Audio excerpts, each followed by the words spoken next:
So to start us off today, I'd like to invite everybody to join me on a little exercise. On the count of 3, I want everybody to take a deep breath in. 1, 2, 3. Take a deep breath in and out. And another deep breath in and out. Now, I like to do this for 2 reasons. The first, because it's a nice way for me to calm the butterflies on stage. But the second is because, yes, every first breath we take comes from the forest, from the trees, and from the green. But it's also a nice reminder that every second breath we take comes from the ocean. My name is Isabel. I'm 16 years old, the co-founder of Bye Bye Plastic Bags, and an environmental activist since the age of 10. I was born and raised on the island of Bali in a house 100 meters from the ocean. So as you can imagine, it's always had a huge influence over myself. And clearly it's had an impact on everyone if it contributes to over half of the oxygen we breathe. But not only that, studies have also shown that people are happier when they are near, surrounded by, or in the ocean. And so you can ask yourself the question now, if our oceans are so important to us, why do we treat them so badly? I'm sure we've all seen the pictures of beaches overflowing with plastic waste, and sadly, this is the harsh reality for my home island of Bali. No matter where you go, whether you're walking by a river, on the beach, in the mountains, on the side of the road, the plastic is always there. You cannot escape it. And I do recognize that this is not only an issue in Bali, it's a global problem. There's a fact that says that by the year 2050, there's going to be more plastic than fish in our oceans. That's in our lifetime. Now let that sink in. If we look at the numbers, about 80% of the plastic waste you find in the oceans actually come from land. And in Bali, currently only 5% of that waste is being recycled. And so 6 years ago, my sister, Malati, who could not be here today, and I, we asked ourselves the question, okay, what can we do to help solve this problem? And so after doing a little bit of research, we found out that 40 countries around the world at the time had taken their stance against plastic by saying no to the single-use plastic bag. And so in our 10 and 12-year-old minds at the time, we thought, hey, if they can do it, come on, Bali, we can do it too. And so we founded Bye Bye Plastic Bags, which today is an official NGO run by young people on the island of Bali to say no to single-use plastic bags. And through our 6 years of campaigning, it's been a crazy journey. I always like to think of Bye Bye Plastic Bags as a little bit of my life school, right? It's taught me things and skills that a normal textbook could have never been able to teach me. And some of these lessons I want to share here today. And the first one being, it's all about the team. Or as we like to use fancy words here, human capital, right? And this one we learned pretty early on. Yes, we did start at the beginning with just the 2 of us, my sister and I, but soon enough, Bye Bye Plastic Bags grew into a huge movement where locally today we have over 20 volunteers helping on a daily or weekly basis, and up to 350 volunteers in our global teams. Which brings us to lesson number 2. Think outside the box. We constantly had to ask ourselves, okay, how can we overcome our challenges or obstacles in a creative way? How can we do things differently, uniquely, especially with the just do it mentality of young people? And so the story I like to attach to this is Bali's biggest cleanup. Now, at this point in our timeline, I think we were 3 years into campaigning, and we realized we were losing slowly the momentum of the people. And so during one of our team meetings, we had a discussion on how could we get everyone on the island involved again. And somebody raised their hand, and in a quiet voice, they said, hey, I have an idea. Why don't we organize Bali's biggest cleanup ever? And so within 6 weeks, we were able to organize the first one. But since then, for the past 3 years in February, we have been able to mobilize over 45,000 people in 325 different locations on the island and have collected over 135 tons of just plastic waste. Another story that we like to add to this lesson is mountain mamas. Now, we always get questions like, okay, if we're saying bye-bye to plastic bags, right? What alternatives are there to use?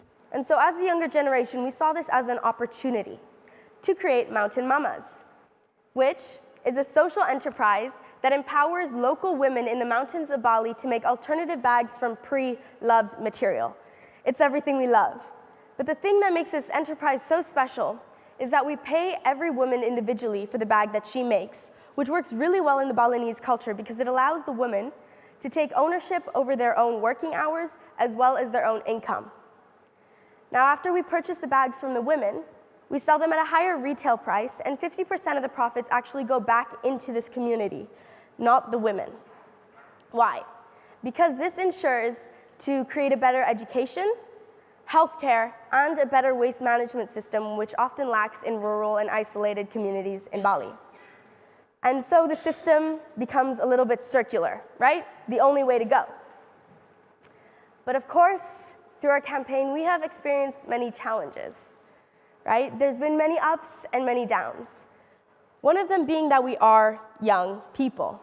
And although we are seen as an inspiration, our age group is sometimes not taken very seriously. Sometimes this goes hand in hand with working with politicians. You know, we say it's a little bit like dancing with them. You take 3 steps forward and then 2 steps backwards, and the cycle starts all over again. But I think the most common and one of the biggest challenges we've had to face is the need to see a change in consumer behavior and producing. It's the need to see a change in mindset and creating the new norm, which has proven to be difficult in history. But I think as consumers, we all have the responsibility to ask ourselves 2 questions when buying a product. The first one is, where does it come from? And the second is, where does it go? And if you can't answer one of these 2 questions, the truth is you probably shouldn't buy the product. But these questions, of course, also go to the producers. They have to be aware and responsible about where their resources come from. And in my eyes, I think they have the most responsibility here. But does this mean that we can't produce anymore? No. And does this mean that we have to say no to all plastics? No. But I do believe that we can say no to those single-use items. I mean, it is 2019, right? We're seeing here at this meeting alone that the creativity, innovation, and technology is here to show that solutions are just around the corner. More and more, these bigger corporations are understanding the importance and the value of changing their sourcing and materials. Many years ago, the 3 R's were hot and to the point, right? Reduce, reuse, and recycle. But in today's climate, I think we have to add 2 new R's. The R of refuse, for example, saying no to single-use plastics, and the R of replace, once again, sourcing materials differently at the source of a production. And of course, lastly, personally, I have faced some challenges. Being the age of 16 and having started at the age of 10, it was sometimes hard to keep on going, right? But I think throughout it all, the support of our team has always been there, and so I cannot stress enough that you cannot do it alone. No matter how great of a leader you are or how great of an idea you have, you will always need the support of your team in order to move your idea into a reality.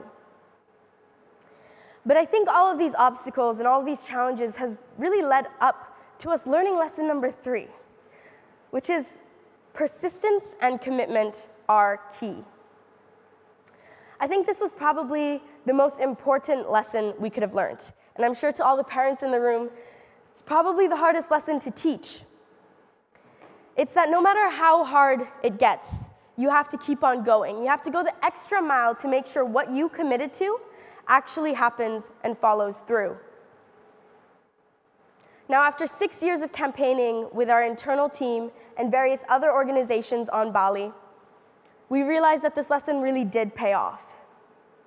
Even through a change in leadership from the old governor to the new governor, we were able to stay persistent with our message of making Bali go plastic bag free. All of this hard work resulted in an announcement in December of 2018 of Bali going plastic bag free, which was finally implemented on June 23rd of an island-wide ban on plastic bags, straws, and styrofoam. Yes, we did it!